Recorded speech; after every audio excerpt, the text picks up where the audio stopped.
বন্ধুরা, আজকে চলে এসেছি নতুন একটা চাকরির খবরের আপডেট নিয়ে। দেশের 11টি রাষ্ট্রায়ত্ত ব্যাংকে 10,277 জন কাস্টমার সার্ভিস অ্যাসোসিয়েট অর্থাৎ ক্লার্ক নিয়োগ করা হবে।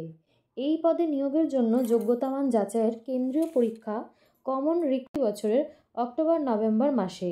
প্রিলিমিনারি পরীক্ষা হবে অক্টোবরে, মেন পরীক্ষা হবে নভেম্বরে। 11টি রাষ্ট্রায়ত্ত ব্যাংকে কাস্টমার সার্ভিস অ্যাসোসিয়েট পদে নিয়োগের লক্ষ্যে এই পরীক্ষা নেওয়া হবে। ব্যাংকগুলি হল bank of Baroda, bank of India, bank of Maharashtra, Canara bank, central bank of India, Indian bank, Indian overseas bank, Punjab national bank, Punjab and Sind bank, UCO bank, union bank of India. তাহলে এবারে চলো জেনে নিই শিক্ষাগত যোগ্যতা কীরকম লাগবে। যে কোনো শাখায় গ্র্যাজুয়েট বা সমতুল্য, সঙ্গে কম্পিউটার অপারেশন বা কম্পিউটার ল্যাঙ্গুয়েজ সার্টিফিকেট বা ডিপ্লোমা বা ডিগ্রি থাকতে হবে, অথবা স্কুল বা কলেজে অন্যতম বিষয় হিসেবে কম্পিউটার বা ইনফরমেশন টেকনোলজি পড়ে থাকতে হবে।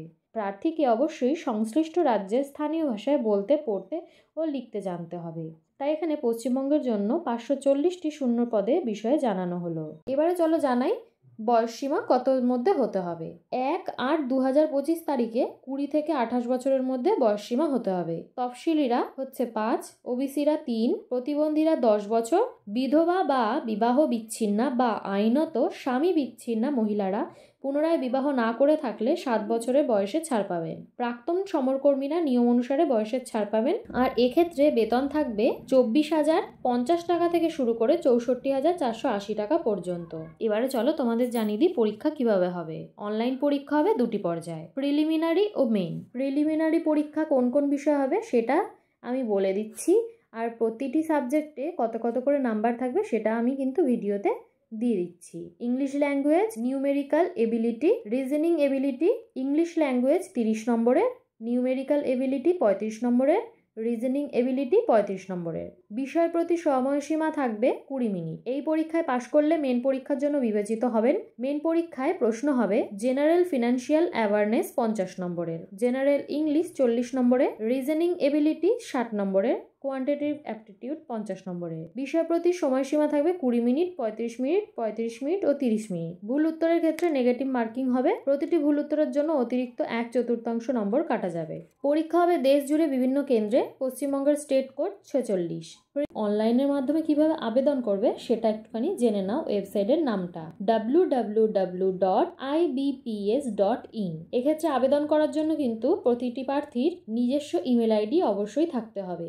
21শে আগস্ট পর্যন্ত অনলাইন দরখাস্ত করা যাবে। মনে রাখবেন, দরখাস্ত করার সময় আপলোড করতে হবে জেপিজি বা জেপিজি ফরম্যাটে স্ক্যান করা নথি। তাহলে বন্ধুরা চলো জানিয়ে দিই যে অনলাইন আবেদন করার জন্য কি কি ডকুমেন্টস লাগবে। হালকা বা সাদা রঙের ব্যাকগ্রাউন্ডে তোলা নিজের পাসপোর্ট মাপের একটি সাম্প্রতিক রঙিন ফটো, সাদা কাগজে কালো কালির পেনে সই করা বা হাতের বুড়ো আঙুলের ছাপ এবং নিজের হাতে লেখা একটি ঘোষণা, যেটা কিন্তু আমি তোমাদেরকে ডেসক্রিপশন বক্সে দিয়ে দেবো।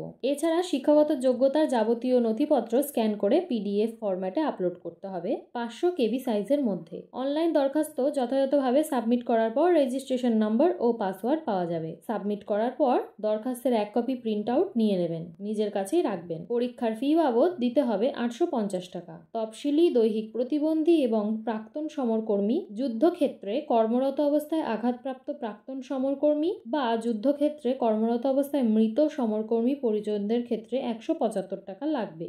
আর এই তথ্যের যদি বিস্তারিত খুঁটিনাটি জানতে চান তাহলে www.ibps.in এ আপনারা গিয়ে কিন্তু সমস্ত তথ্যই সেখান থেকে জানতে পারবেন। তাহলে বন্ধুরা, আজকের এই চাকরির খবর কেমন লাগলো? ঝটপট কিন্তু তোমরা আবেদন আজকে থেকেই শুরু করে দাও। এরকমই আরও চাকরির ব্যাপারে জানতে আমার চ্যানেলটি সাবস্ক্রাইব করে পাশে থাকবেন।